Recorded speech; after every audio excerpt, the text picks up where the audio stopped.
India गठबंधन में टूट का कारवां पश्चिम बंगाल, बिहार के रास्ते अब उत्तर प्रदेश पहुंच रहा है। रालोद मुखिया जयंत चौधरी की बीजेपी से बढ़ती नजदीकियों से प्रदेश की सियासत में भूचाल ला दिया है। कहा जा रहा है कि 12 फरवरी को जयंत चौधरी समाजवादी पार्टी और इंडिया गठबंधन से नाता तोड़ सकते हैं।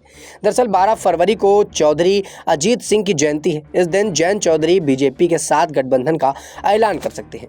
वहीं बात करें समाजवादी पार्टी की, तो वहां पर अस्वस्थ नजर आ रही है पूरी तरह से पार्टी।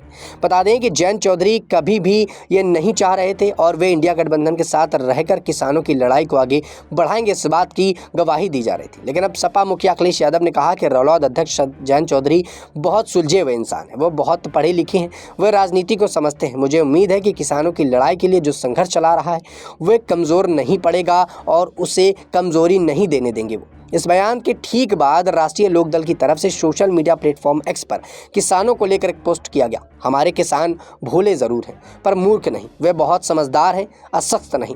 इस पोस्ट के बाद वेस्ट यूपी सियासत की पूरी तरह से हलचल तेज हो गई। बता दें कि सपा प्रमुख अखिलेश यादव रालोद से गठबंधन की घोषणा कर चुके हैं। इतना ही नहीं, रालोद के 7 सीटें देने वाली घोषणा कर दी गई है, लेकिन सीटें चिन्हित करने और सपा की ओर से 3 सीटों पर रालोद के चुनाव के निशान पर अपने उम्मीदवार खड़ा करने की शर्त पर पेच फंस गया है। लगता है और बताया जा रहा है कि सपा चाहती है कि करौन, मुजफ्फरपुर नगर, बिजनौर में प्रत्याशी सपा का हो जो रालोद के चुनाव चिन्ह पर मैदान में उतरे। सपा के समक्ष मुजफ्फरपुर सीट पर रालोद ने दावा किया था कि जहां बीते चुनाव में दिव्यंत अजीत सिंह महज 6,000 मतों से हार गए थे, वो इस बार ज़्यादा दे सकते हैं। कहा जा रहा है कि सीटों को लेकर बिगड़ी बात के बाद जयंत चौधरी बीजेपी से नज़दीकियां बढ़ाने लगे हैं।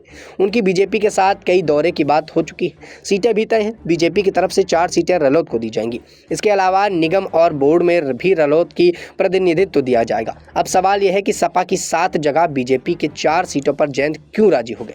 दरअसल जयंत को लगता है कि इंडी गठबंधन के 7 सीटों पर चुनाव लड़ने के बावजूद जीत नहीं तय होगी, क्योंकि 2019 में सपा बसपा गठबंधन के साथ रालोद ने चुनाव लड़ा और एक भी सीट नहीं जीत मिली।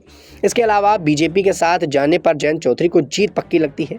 दूसरे लोकसभा चुनाव में रालोद का खाता भी नहीं खुला था, लिहाजा इस बार जयंत चौधरी को कोई रिस्क नहीं लेना है और इसीलिए कहीं ना कहीं जयंत चौधरी बीजेपी के साथ अपना दामन जोड़ना चाहते हैं। इस बात को लेकर अटकलें लगातार लग रही हैं और यहाँ पर अखिलेश यादव की मुश्किलें बढ़ती नजर आ रही हैं कि कभी भी यहाँ पर अखिलेश यादव को झटका लग सकता है और जयंत चौधरी बीजेपी में शामिल हो सकते हैं।